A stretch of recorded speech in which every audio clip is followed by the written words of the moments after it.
Gasto sa pagpapagamot ang isa pang problema ng maraming tinamaan ng kolera sa Catanduanes. Kabilang sa mga nabiktima ay yung mga nirelocate sa lugar na walang maayos na supply ng tubig.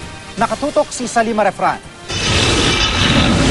Higit 70 pamilya ang naninirahan dito sa Don Robert Compound sa Barangay San Isidro, Verac, Catanduanes. Lahat daw sila nagka-diarrhea sa mga nakalipas na buwan.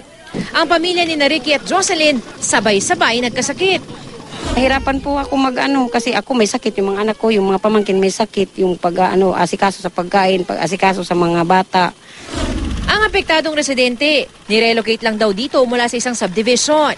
Pero wala palang supply ng tubig, kaya napilitan silang kumuha sa malapit na bukal. Dito nila hinihinalang nakuha ang kolera. Nahihilo yung anak ko, tapos kala namin lagnat.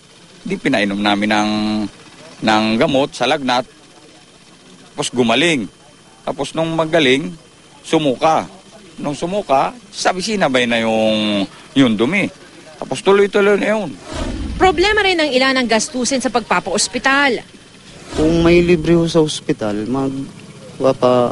pupunta ako ng ospital. Kaya lang, kung wala akong libre, may babayaran kasi wala ako kaming Yun ang pinaka-problema namin. Pina-emergency po namin siya, kailangan pong kuha ng dugo, tapos may nireseta nga pong gamot. Hindi na po namin pa nabibili nga hanggang ngayon. Ngayon pa lang nagpapahukay ng deep well sa lugar. Ayon sa lokal na pamahalaan, responsibilidad ng developer ng subdivision ang mga in-evacuate nito. Dapat lang kausapin ng developer kasi squatter sila doon, relocate sila. Dapat obligasyon ng landowner na. Sa pinapagawa ngayong water source, dapat daw itong ingatan na ng mga residente doon. Kailangan gumawa ng water source protection measures. Unang-una, kailangan linisin. Tapos yung mga paligid, kailangan walang naglalaba, walang mga hayop. Magbibigay naman ng GMA Kapuso Foundation ng inuming tubig at mga gamot sa mga apektadong residente.